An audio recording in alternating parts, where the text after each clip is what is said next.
Hello, SaladWriter here, and welcome to another Java tutorial. And in this tutorial, I'm going to introduce you to yet another type of variable. This variable is called a Boolean, and I'm just going to say bool or something, or b. How about that?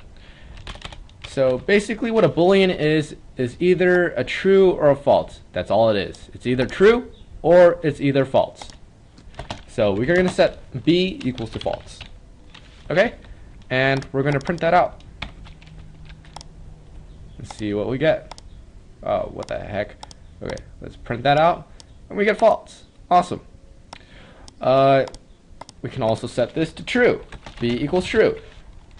Not true. Okay, and it will be set to true. Awesome. So what the heck do we need this for if we have strings? If it's only going to do either true or false? Well, that segues greatly into, very nicely into another subject called the if statement. So this is how you do the basic logic in Java. A lot of logic happens through the if statement. So what an if statement does is it looks sort of something like this. You say if, and then there's a conditional in here. This is a conditional. And then this is the stuff that happens if the conditional is true. So if the conditional is true, then stuff happens in here. So why don't we make another system.out statement saying the conditional, I probably spelled that wrong, is true. There we go. Okay, and then we're going to put b in here. So the conditional has to be a Boolean. It can either be true, it can either be false. Actually, yeah, it can only be either true or false. So we're going to put b in here, and since b is true, it should go into the if statement. As you can see, it did because it printed out the conditional is true. Let's try it again, but let's make b false. Okay, my bad. And you see, it didn't print out our statement where it says the conditional is true. So it didn't run this if statement. It's just completely skipped this code section. So that's what if statements are used for. And you can do other things with if statements. It doesn't need to be a Boolean. Booleans are used to store either true or false, but you don't need to put a Boolean variable inside here as a conditional. You can make an integer. You can make an integer, and you can say number of salads equals 5, and you can say if number of salads is greater than 0, then print out there are salads available. Okay? I've spelled that wrong. Okay, so this is pretty self-explanatory. I made an integer, set the number of salads to 5, and I'm basically asking Java if the number of salads is greater than 0, which it is, it's 5, then it will run this code. So this whole thing should be true. And by the way, this little greater than sign is called a logical operator. I will explain more about them in this tutorial. And we get an error. So why do we get an error? It says we got an error on line 16. Okay, that's because we don't have a variable named b anymore. So let's just get rid of that line. Okay, run it again, and you say there are salads available. Yay! Okay, and I also want this to print out how many salads there are. There are something plus number of salads. Okay. Oh, I need to put a plus sign in there. Let's run this, and you see there are salads available. There are 5 salads. Okay, now let's try setting this to 0. See what happens.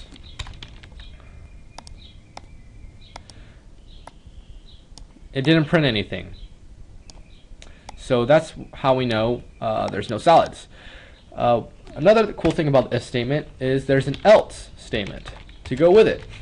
So it basically says if this happens, it'll do this. Otherwise, it will go in here. So it's going to run either this one or this one. We don't know which one. Well, obviously we know which one because we set the variable, but usually you don't know which one. So this is a good way to make stuff happen for sure. And this is like an alternative to what happens in this. So actually, let's just replace this line. It says there are no salads available, and say something like this: find a salad somewhere else. Okay, let's run that. And since we have 0 salads, it prints out there are no salads available. Find a salad somewhere else. So what it did is it skipped this piece of code, but it went straight to this else statement.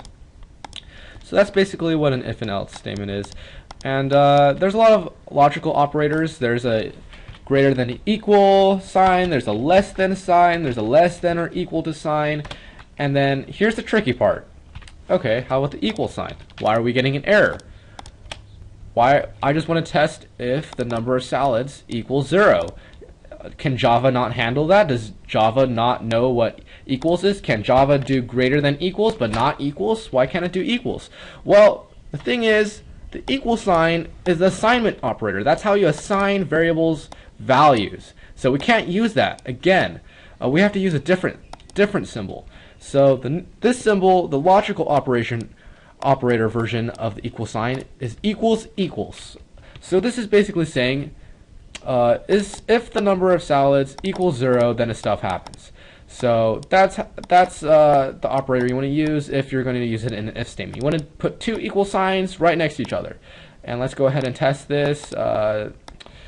See, it says there are salads available. There are 0 salads, which is a little bit weird. We just haven't changed our print line statement. But as you can see, it went into the if statement because this statement was true. The number of salads equals 0, which should be true because we set it equal to 0. So those are basically all the logical operators. And you can do cool stuff like this. Like let's make more variables. Let's say, let's see, number of pizzas equals 3. Okay, let's say, you know, the number of salads has to be smaller or equal to 0, which means I hate salad or something like that. I don't want any salads to be here. If there's a salad, I don't want to be here. So let's put in this else statement, I don't want to be here. Okay? Let's put in here, yay, this place looks like fun. Okay? So if the number of salads is smaller or equal to 0, then we're starting to have fun. But we also need to have pizza. So we're going to say and, the way we say and is putting double ampersand signs. That means and. Number of pizzas is greater or equal, or let's just say greater than 0 or something like that. So the number of salads has to be smaller or equal to 0, and the number of pizzas have to be greater than 0.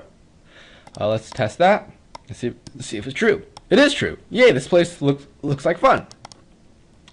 So the thing about the and logical operator is that both of these things have to be true, which they are. This is true. The number of salads is smaller or equal to 0. It is equal to 0. And the number of pizzas has to be greater than 0. It is. It's 3. So what if we set one of these to false? What if we have 1 salad? But number of pizzas is still true, but the number of salads is greater than 0. So that's false. So let's see what happens. It says I don't want to be here. So that's basically the and operator, and you can have as many of these statements as you want. You can just keep adding to this if statement and make as many and statements as you want. But there's also another thing. It's called or. This is a little bit more liberal, or it allows more stuff. So basically, the or statement does exactly what you would think it is. It's basically 2 vertical lines, and it says It basically means any of these can be true. This can be true, or this can be true. They don't all have to be true. So let's go ahead and run it. One's going to be false, one's going to be true, and it printed out, yay, this place looks like fun. And so it printed this out as true, or this if statement was true because it was this or this. This was false, but this was true. Since this was true, it doesn't matter what this is. It'll still go through this. It'll still go into this if statement. So that's what the OR operator is. Oh, another thing I want to mention is the does not equal operator. It looks like that, and basically it's the opposite of the equals sign. It basically means is checking if this does not equal 1. Well, it does equal 1, so this will return a false statement. Let's go ahead and run that. It says I don't want to be here. Great. If we change this to 2 or something, it says yay, this place looks like fun. So that's because the number of salads does not equal the number 2, so that's the true statement. So that's basically what it does. And similarly, you can do you can say something like, let's put this in parentheses. Actually, you can put a not operator here. It's just an exclamation point and has to go before a logical statement like this, and it basically means the opposite of what this is. So it's saying not this. So the number of salads equals 2, not that. So if this is true, it sets it to false. And we can set something like the number of pizzas